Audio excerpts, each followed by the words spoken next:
En 2023, le chiffre d'affaires de la mode est d'environ 2500 milliards de dollars US. Un chiffre d'affaires qui est 3 fois supérieur à celui de l'aéronautique, à celui de l'agroalimentaire, à celui du domaine des jeux et vidéos, à celui de l'agriculture dans le monde. C'est énorme. La mode est rentable. La mode a de l'argent.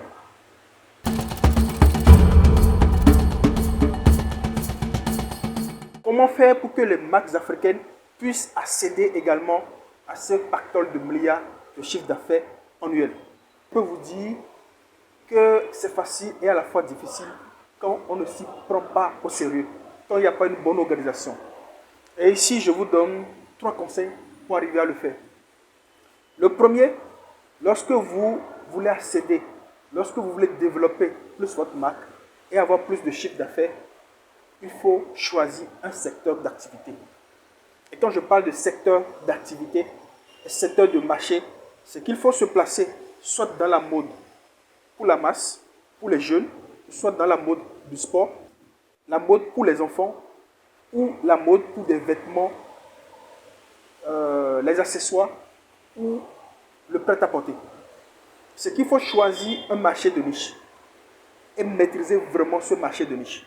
Une fois que vous avez la maîtrise de ce marché, vous pouvez passer au deuxième plan. Le deuxième point, c'est d'investir.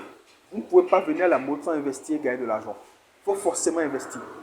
Et lorsque vous allez investir dans les matières premières, lorsque vous allez investir dans la technologie, c'est sûr qu'à ce moment, vous pouvez passer au troisième point. Le troisième point, c'est qu'il faut innover. Vous voulez avoir plus d'argent dans la mode, il faut forcément passer par l'innovation. Et lorsque vous avez innové, lorsque vous avez des collections inouïes, lorsque vous avez un design irréprochable, vous êtes sûr que vous allez vendre. Vous êtes sûr que vous allez rentabiliser. À ce moment, vous pouvez passer au quatrième point. Et le quatrième point, c'est quoi? C'est qu'il faut maîtriser la communication. Nous sommes dans un monde de plus en plus connecté.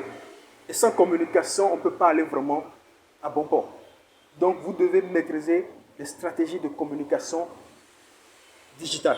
Vous devez être accro, ou vous devez maîtriser le digital et tout ce qui accompagne. Et quand on parle de digital, on parle de tous les réseaux sociaux, on parle de e-commerce, on parle des sites internet et on parle de beaucoup de choses, à savoir aussi les tunnels de vente. Une fois que vous maîtrisez le digital, vous pouvez maintenant passer au cinquième point. Et le cinquième point, c'est tout naturel, de savoir fidéliser la clientèle. C'est un autre point, oui. Vous devez maîtriser votre clientèle.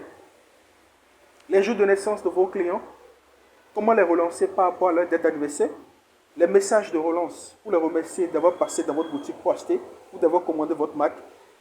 Travaillez son storytelling pour que les clients savent ou sachent que lorsqu'ils achètent chez vous, ils contribuent non seulement à la protection de l'environnement, mais également contribuent à une cause sociale.